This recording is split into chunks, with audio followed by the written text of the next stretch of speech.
جانتے ہو تم آج رات کس کی میزبان ہو؟ کیا تمہارا دل مانتا ہے کہ تم اپنی نبی کے فرزند کے سر کو تندور کی خاک پر مہمان بناؤ؟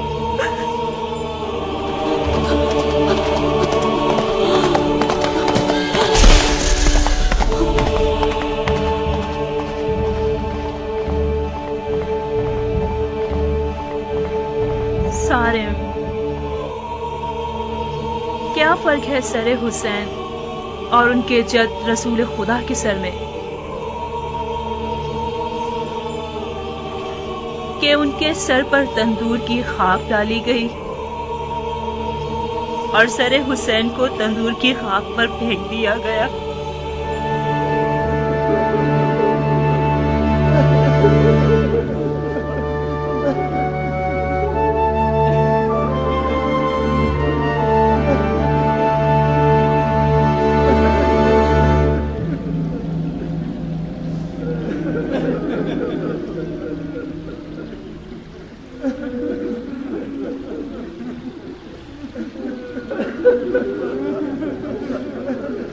یہ کوئی عدالت ہے یا کوئی مارے کا؟ یہ کیا تماشا ہے؟ وہ بھی ایک بے تکی ضعیفہ کے ہذیان کے سہارے۔ عبدالرحمن، حکم عدالت کیا ہے؟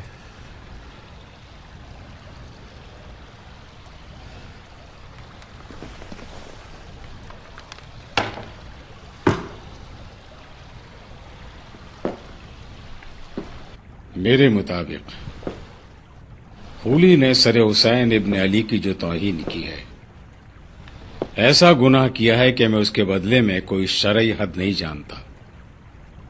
نماز ترک کرنے یا روزے کے دنوں میں بلا وجہ کھانا پینا، انہی کی مانند اس کی سزا بھی پروردگار بروز قیامت خود لے گا۔ مگر یہ کہ خولی سر حسین کی لالچ میں اور حسین کے اہل بیت کو لوٹنے کی نیت سے کربلا گیا تھا اور شہدائے کربلا میں سے 2 افراد کا قاتل بھی ہے، تو قانون کا فیصلہ اس کا قصاص ہے۔ بن کامل، اس ملعون کے جرائم کو سر عام لوگوں کو پڑھ کر سناؤ اور اس کا سر قلم کر دو۔ جی امیر۔ تو پھر یہ مسخرے بازی کیا تھی جب تم لوگ اپنے فیصلے پہلے ہی کر چکے ہو؟ تم لوگوں نے عادل حکمرانوں کا سہولیا پایا ہوا ہے تاکہ عوام الناس کو دھوکہ دے سکو۔ جس شریعت کی ٹوپی تم لوگوں نے اپنے سروں پر رکھی ہوئی ہے، تم لوگ اسے صرف اس قوم کے سروں پر پہنا سکتے ہو جو جدی پشتی گدھے کے گدھے آئے۔ مختار، اس دن سے ڈرو جس دن تمہاری اس خوریزی کا بدلہ تمہارے ساتھ بھی لیا جائے۔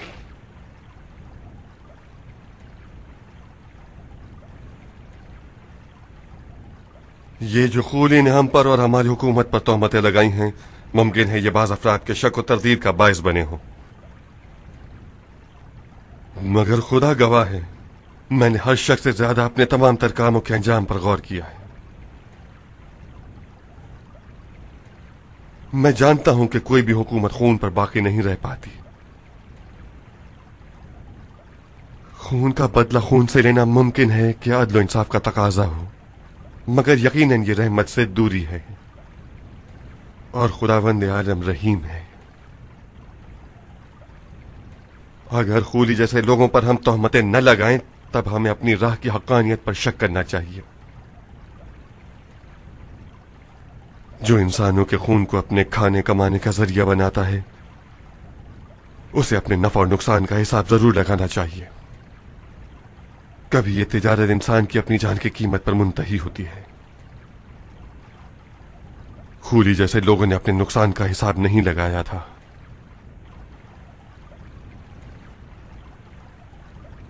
اور تم دونوں آزاد ہو، خولی کے شر سے بھی، ہمارے خوف سے بھی اور اپنے ضمیر کے عذاب سے بھی۔ زوجہ خولی ہونا اگرچہ شرمناک ہے مگر جرم نہیں۔ کسی کو حق نہیں ہے کہ انہیں تنگ کرے.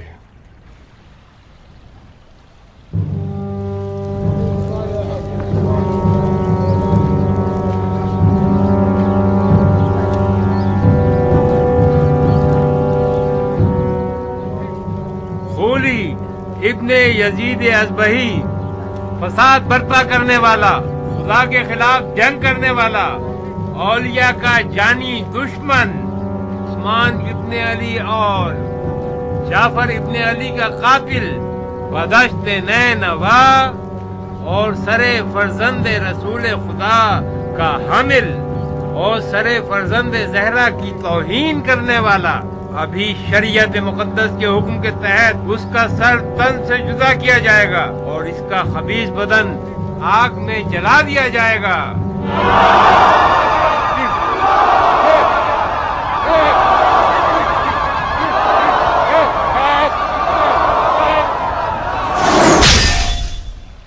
عاشور کا دن ایک جبر و اختیار کے امتحان کا دن تھا.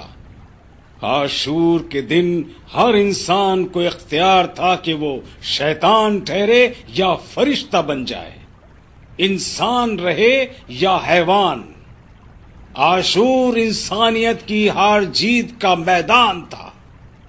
عاشور میں مولا حسین نے حریت کا پرچم لہرایا اور جن کے پاس جہالت کا عذر باقی تھا ان پر حجت تمام کر دی. مگر ایسے لالچی اور بھرے دنیا پرستوں کو گھیر کر جمع کیا گیا تھا جو حقیقت سننے کو بھی تیار نہ ہو. ان افراد نے بروز عاشورہ انسانیت کو گھوڑوں کے صبح تلے پامال کر دیا اور یہ ثابت کر دیا کہ یہ لوگ انسان کے روپ میں لاش خور حیوانات ہیں. ان لوگوں نے تاریخ کی سب سے زیادہ گری ہوئی حرکتیں کی ہیں جو کہ حضرت آدم ابو البشر کے دور سے اب تک کبھی نہ ہوئی تھی. ان پر رحم کھانا انسانیت پر ایک جفا ہے. پڑھو کاتب، ان ملونوں کے جرائم پڑھ کے سناؤ تاکہ انسان یہ جان لے کہ وہ کتنے سنگ دلانہ اور بربریت آمیز جرائم انجام دینے کی اعلیٰ صلاحیت رکھتا ہے. مندرجہ ذیل افراد کا جرم یہ ہے کہ انہوں نے بروز عاشورہ پہلے تو امام حسین ابن علی کا لباس ان کے جنازے سے لوٹا اور پھر ان کے بدن چاک چاک کو گھوڑوں سے پامال کیا اور ان کے سینے اور پشت کی تمام ہڈیوں کو توڑ دیا. ان افراد کا تعلق قبیلہ حوازن سے ہے اور ان کے نام یہ ہیں: رجا ابن منتظر عبدی، وائس ابن دائم.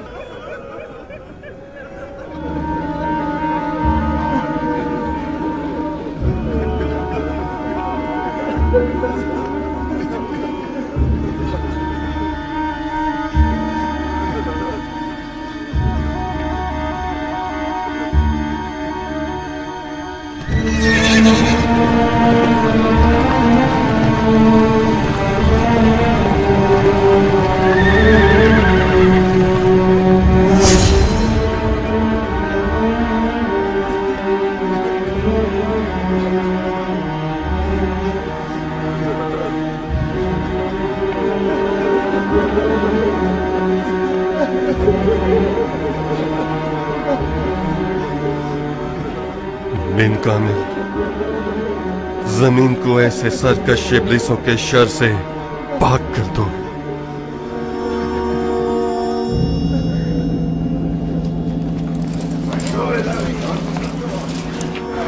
چلو آگے بڑھو، جلدی چلو، چلو جلدی چلو.